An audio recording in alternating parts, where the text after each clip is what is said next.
Good afternoon. Yeah, we're past noon. Good afternoon. Great to have you here, and thanks very much, Snigdha, for joining us. We already have a small intro into what Dreamers is all about, but I'd like to kind of add more context to that heads up that our MT just gave here, Darius. The most fascinating part about the book Dreamers is that it's about young people. And it's about not just the kind of conflict struggles that they face, but also the ambitions that they foster and the dreams that they dream of. So that's why I'm going to start my first question to Snigdha, asking her, as she set the book's name as Dreamers, it's as much about those dreams as it is about not making them into a reality. How has she dealt with that contradiction of the youth of India? Thank you, Shaili. Can you hear me? Yeah, but I think a little louder. Get closer. Is this better? Okay. No, you're absolutely right. I think when I began, I didn't have a sense of how these journeys would end. And the book has six people whose lives I follow between a year and 3 years. And each of them wanted one to be one thing, one big thing, whether famous or rich or powerful slash influential. And I had no idea how these journeys would end. And by the time that I was finished, only half of those people had reached their dreams. And those were very interesting stories. But equally interesting were the stories of the people who did not make their dreams, who were, who were either like hanging midway and just couldn't go back, or who at least like it was clear to me that some of them were not going to make their dreams, and the ways in which it changed them, as well as the ways in which that the meeting of the dreams changed the others. I think both categories of stories, as well as the stories of those who are stuck midway, were interesting and revealing of what the future looks like for young Indians. Snigdha, I think having let us in on that, maybe you should share a few of these stories with us of how young men and a few women in your book have had to deal with the internal contradictions of being young in a country where the demographic dividend is what we sort of pitch to the rest of the world as the biggest opportunity. In that sense, what have these stories been like on the ground for you? I didn't go looking for any type. But the idea was that I will just arrive in a place and start talking to the first person I find in a cafe or a college or a fashion show or a radio station. And so most of these stories emerge from my just being out there. And amazingly, most people that I met, and I met dozens and dozens before identifying six or seven, most people spoke of their dreams in extreme language, wanting to become the richest or most famous or most this or most that, biggest, that sort of stuff. So quickly, some of the things that they want to be. One of them wants to be a media mogul. One of them wants to be a world famous motivational speaker. One a Bollywood star. One an elected politician. One a world class scammer, and so on and so forth. And for each of them, and again, I didn't have to look hard for these people. For each of them, there was very little going on for them when I started dreaming of these things. They fell in one of these three categories: either barely educated, or unemployed, or unemployable. And yet, that did not stop them from wanting to be biggest or best or most this or that. And I think that was pretty much like common in all of these stories. So you spent researching from 2014 until 2017. I imagine you wanted to kind of also understand the fabric of interior India, because much of your stories are, let's say, set in Uttar Pradesh or outskirts of Delhi, and some of these towns where you wanted to get a pulse and maybe even a political pulse of what these young people were thinking. So just to open this conversation on going from the aspiration of young India not just in terms of the ambition, who they desire to be, the star-struckness of it, to also finding who they are, in the search of their own identity. Do you think those two have come together, or are they actually pitted one against the other? One side the aspirations and one side the identity. Are they in conflict?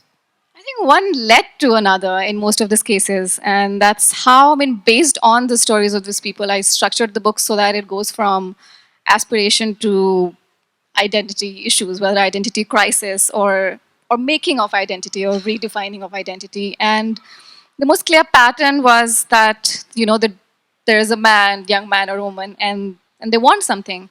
And so like it's first aspiration that defines them. And based on whether or not they're able to meet those aspirations, they start thinking of where they are placed in the bigger scheme of what how India is today in terms of like who makes it and who doesn't. So for those who make it, for example, there is a young man who goes from a small village in Haryana to learning English and learning internet and starting an internet content company that becomes second to Wikifeed in web traffic. For him, because he and each of these people are obsessed with nothing to everything success. So for those who make it, nothing is impossible. So I met several people like that who spoke in extreme language about wanting to change the world after that, or wanting to change how the countries like politics was doing, or how the countries like political leaders seemed like. And for those who didn't make it, I think one of the common responses was to feel anger and resentment against those who they thought didn't deserve any special chances. I mean, so anger against like affirmative action was very common among those who found it like harder to make their dreams. The anger against like political minorities or the people who thought kept getting appeased by the system. Those were very common responses. And what were the tensions like in these places, during the conversations with all these young people? Particularly because you talked about, having going from nothing to a lot, having political alignments, trying to find a political identity. What was the nature of it, both philosophically, and I think sometimes your desire to find identity also takes physical form, right? One of the things in your book talks about how a lot of the young people want to align together, get together, form a body, and then kind of want to, institutionalize themselves as if that's a hallmark of achievement. So whether your research threw up a certain reflection of, say, in the run-up to the election or after the election, that there was an affiliation to more BJP-centered youth bodies. Just want to kind of get a little grasp on how the entire fabric of the political identity among the youth was playing out. I mean, there was a very common sense of the need for validation or respect, especially amongst the young men who were trying to find themselves and make something of themselves and become like best and most and biggest. And if the respect was not easily found through success, then they sought other measures. And I think the one that was most easily available to them was to find some kind of like political affiliation that gave them that kind of validation. In their own language, they thought that if nothing else was going for them, they most of them were still like going to college and studying something that they were sure wasn't going to turn into anything meaningful. And they were desperate to become something. And the easiest thing for them was to like join a political group, whether it was the local shakha of the RSS or even more local cow protection group or any of these things. Now each small village or a small town has like dozens of these Hindu interest groups because that's how they define themselves, and each of them tries to distinguish themselves by protecting or like acting, especially for one thing or the other. Either it'll be like women, so honor of women, so like love jihad, etc., etc., or cows, or a temple or something like that. And through that, they find meaning, purpose, respect, even like something like. Many of them spoke of how that made them more valuable to their families again, to the women in their community, to made them like cooler in college, I mean, made them more respectable in the local police stations and administrative offices. So I think that kind of worked out for them. And whether we will judge them for taking that course, it's just something that like works out for them when nothing else is. Yeah. And did you find that the personalities were, what were the personalities like, really? Were they inherently boisterous, or they were youth who were actually wanting to be out there with that noise factor, as you said, when they try to consolidate with any of the Hindu interest groups? For example, you've articulated the story of a Gau Rakshak in this, book. I think maybe a little color and sort of a bit of storytelling around that character would be interesting for us. I mean, there was a tendency to appear strong and aggressive and out there, but like not everyone was like that. And because I was a woman, and in many cases the only woman to whom who had taken such interest in them in all of their lives, they opened up, especially since we spent so much time just talking one on one, all sorts of places. And in many of these instances, these conversations began with like extreme statements about how they want to win India back for the Hindus, or how much they care about cows or the honor of women in their communities, etc., etc. The third or the fourth or the fifth time that I met them, they also spoke about insecurities, about like losing a girlfriend or not finding love. I mean, one of the most like aggressive protector of Hindu interest that I found in Haryana also later spoke about how he was deeply insecure about his marriage prospects. But forget about marriage. He was afraid that no girl in his like village or his community was going to love him because he wasn't like cool enough. He didn't speak good enough English, that sort of thing. So that it made him angry, and so a lot of the anger that he took out on the so-called smugglers of cattle was coming from these insecurities that his family didn't respect him, and he was not going to find a wife, and that girls were like wearing short skirts, and he could no longer control what like how women dressed and spoke and worked in his village. So that makes me wonder, and maybe you could sort of take a leaf out of that book and tell us: would it be a fair assumption that your book has research that concludes that a lot of North Indian youth are mostly Hindu fundamentalist? Is that the nature of the research that you sort of concluded with when you looked at the book? Because politics of revenge, as you said, and bringing in the whole, issue of the need for them to find that identity, predominantly led by Hindu mini institutions, organized or unorganized. I mean, large numbers of young men in North India are attracted to the ideology of winning India back for the Hindus, but I wouldn't, and even they don't identify themselves as fundamentalists. So a section of them do, such as the Gaurakshaks and the young members of the Bajrang Dal, and I distinguish them in the book from all kinds of other young men who are attracted to the things that they hear Narendra Modi say, or the things that they hear the RSS say in their speeches, or even like there are people who find really themselves very attracted to the philosophy of Vivekananda, but don't really see what this whole cow business is about. So there were all kinds of shade within that larger umbrella, but the pull of the larger ideology, which not many of them fully understood even, was quite strong. What were your observations about women, young women? Because again, in the book, there are loads and loads of men that you've interviewed. And in many ways, it's got that toxic masculinity that you reflect in the book as well. Just wanting to know what were the girls thinking, and what were the conversations with them like? Because there is this constant conversation about how empowered we're beginning to get how it's not just an urban conversation, it's getting down into towns where, the shift is real. Is it real? Are you seeing that? Absolutely. I think that the lives of young women were changing as fast as the lives of young men, but in a very dramatically different way, which is why I ended up making this book about young men.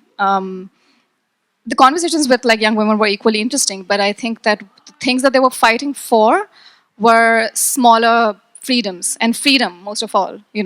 So whereas a man would want to like make millions and then go to the Mars, like literally capture politics in Mars. I met young women who were fighting for such freedoms as delaying marriage until they're 25, and the struggles that they had to endure in order to like win a bit of freedom that seems like relatively small to me were quite substantive. Where they're trying to leave, like to go to a different city so that they can win a couple of more years from their parents. So trying to go out of their houses to study, the freedom to work, the freedom to like marry someone that they actually like. These were stuff that they had to go over before they could speak of dreams of becoming most famous or most powerful. And those stories were very revealing. I remember in particular a conversation with two young women in an a spoken English class that I was attending. And their biggest worry was A, delaying marriage, but also B, how to deal with boyfriends because they were very patriarchal and they wanted to control their lives and their bodies and their mobility. And that was really literally the one thing that they spoke about all the time, something that like the young men didn't have to necessarily worry about. Great. You talked about opportunity. Everybody's now got their eyes on the elections, and you've done now good 3 years of research, and you continue to do that with what the youth are thinking. Having pitched the whole jobs card at young people in 2014, what 100 plus 120 million first time voters. We're looking at 2019, being an important election from that point of view, that aspiration of the youth.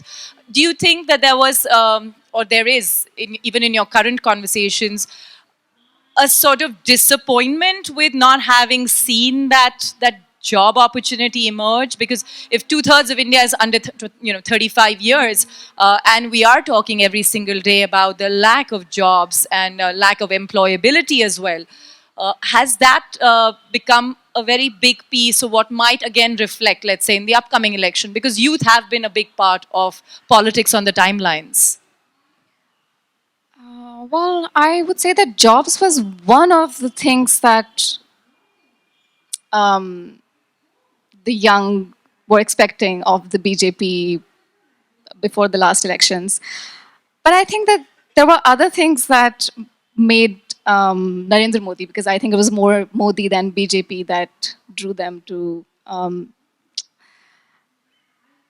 to vote the last time. There were other things too, and I think one of them was just the other things that Modi spoke of, of like making India important again. I mean, putting it back on the world map, fixing the economy. And I think that they speak as frequently about economy as they speak about jobs, and some of that faith remains, although uh, some part of that's diminishing. And I've gone back to some of them to ask if they feel any disappointment, if they feel that the promises that Modi made them will come true. And some of them will tell you that he remains as solid and as efficient as ever. But I think it's a political system in which he must work that's like degrading his potential. But also that, sure, I mean, even if we don't get jobs and he doesn't fix the economy, at least you're keeping China and Pakistan in control, and India is going to show America that So there was it is a world empathy with leader. his Yes, situation at yes, some level. yes. Were you surprised or not about how political young people in India are? I didn't think they were very substantially political, other than a section of people who I met who were clearly interested in politics, in that they wanted to be in politics. The others had a very vague idea of what was going on.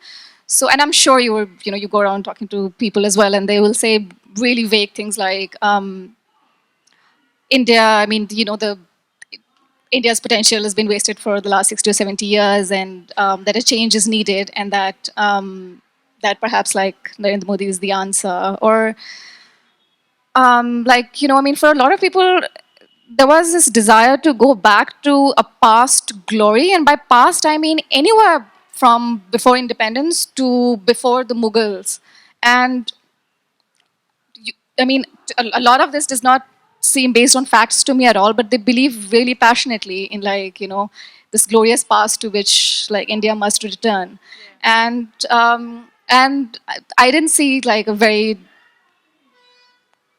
contemporary awareness of what exactly is happening in terms of like the next elections.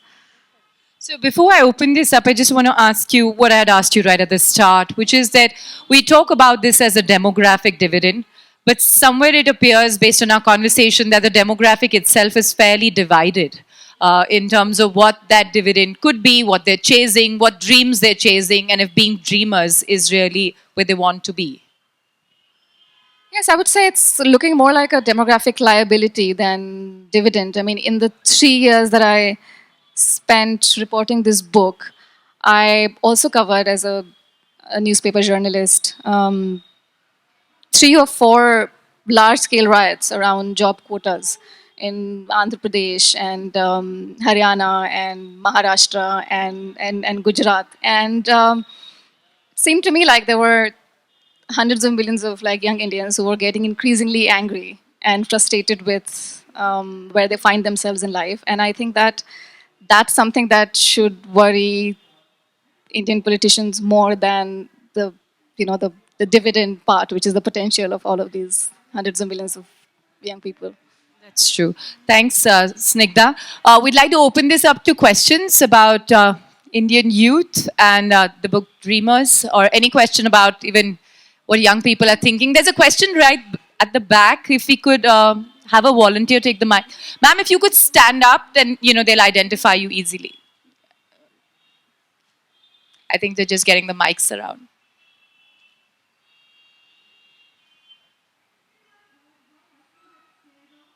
They're just bringing it over.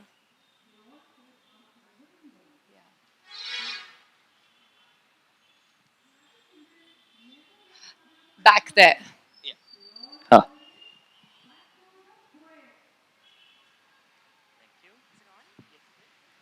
Huh. Thank you, Snigdha, for the book. I really enjoyed reading it. Thank you. My question stems from a curiosity about them being written about. I don't know, or maybe you could share a bit about how they felt being reduced into these flat. I don't want to call it a flat narrative because you've done a very rich, textured detailing of their lives, but it's still at the end of the day a 2D sort of narrative about their lives. So I wanted to ask you if you could share a bit about how they felt being written about and suddenly becoming global icons, so to speak.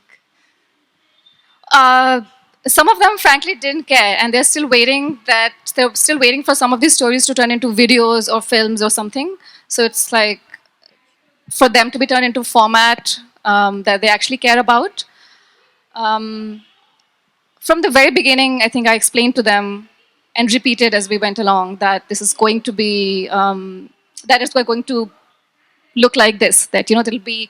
I told them that it's going to be around 10,000 words, and that I'm interested in everything about their lives, and also the larger idea of what their lives counted for, and what it meant in terms of like the larger picture of India and its future. So I mean, I don't know if they had fully understood what I was doing, but they seemed comfortable. Some of them have gotten back to me after reading it, and they're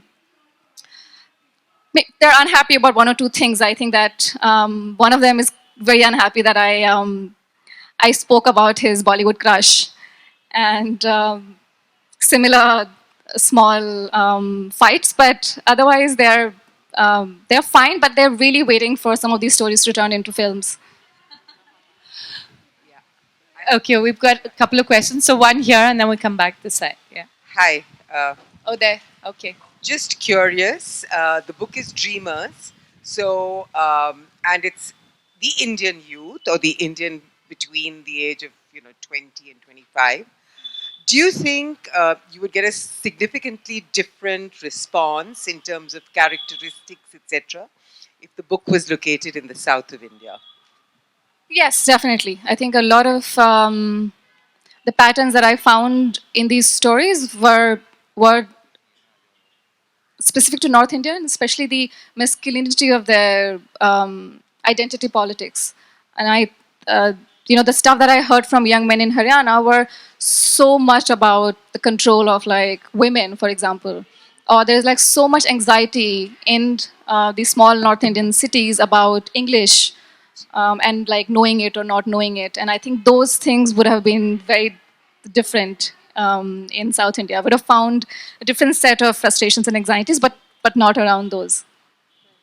A question here. Yeah. Yeah. So I think all generations are very different. When you look at our parents' generation, our generation, and the youth. The question I had was, since you did so much research of rural youth in India, what we find among youth, at least when we see our children, is that they're very brittle. They give up very easily. They don't have any long-term sort of interest and sustaining power. When you look at these people who want to be the best and want to create the kind of mega corporations or be successful in politics and all that, clearly it requires a lot of resilience. Did you see a lot of resilience in the rural youth who can be the backbone of India? The other question I had was, people are doing a lot of substance abuse. They're kind of basically moving away from the mainstream. We blame drugs from all over the country and so on.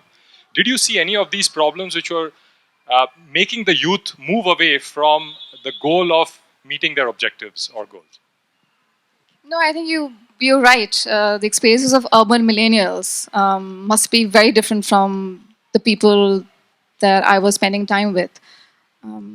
Because I said, I mean, most of these stories are about people trying to go from nothing to everything, and if you want to do that, then I mean, there is like no time to waste, and really, they were wasting no time. So they were constantly thinking about the dream, and some of them had timelines. I think in some cases, like every single time that I met them, they had changed their strategies and moving. And these stories are still moving really fast. And I wish that I could keep catching up with them, but it wasn't. It just wasn't possible. I had to stop at some point. Substance abuse, no, but I think that many of them were dealing with anxiety issues. Some of them were dealing with like depression, even a variety of like mental health concerns that I don't think that we are addressing, especially amongst non-urban youth. And a point that I've brought up again and again, and I wish that someone would take that seriously. I think we have time for one last question. Yeah, that's right. One last. Yeah. And there was one right here. You still have that question, or should I pass it to somebody? Okay. No, not you, this girl here. Yeah. Hello, Snigdha, sorry. My question is like, you have done so much research in all these, among all these youths. So do you think today's youth is moving in the right direction? What is wrong in nurturing of these youth if in case they are not moving in the right direction? Like, is there any possibility to see that they are really going to change the world with the current state which they are now? Not all of them are changing the world in good ways. So I mean, at least half of these people in the book are changing their world and the world in ways that I couldn't personally approve of, but I couldn't stop them from trying to become whatever they were trying to become, trying to become whatever they wanted to become. I think the basic point was that if there are going to be that many people, we're talking about hundreds of billions of people, if there are going to be that few opportunities, then at least a section of those people, and by a section, you are still talking about millions of people, will choose ways that are not always right or fair or positive. And that's just still going to happen. I don't know how to divert them from the paths that seem clearly wrong. But I found myself quite unable to be able to like convince them that maybe that was not the best way to chase their dreams. Right. Snigdha, thanks very much. Ground reality of the dreams of inside India. Thanks very much.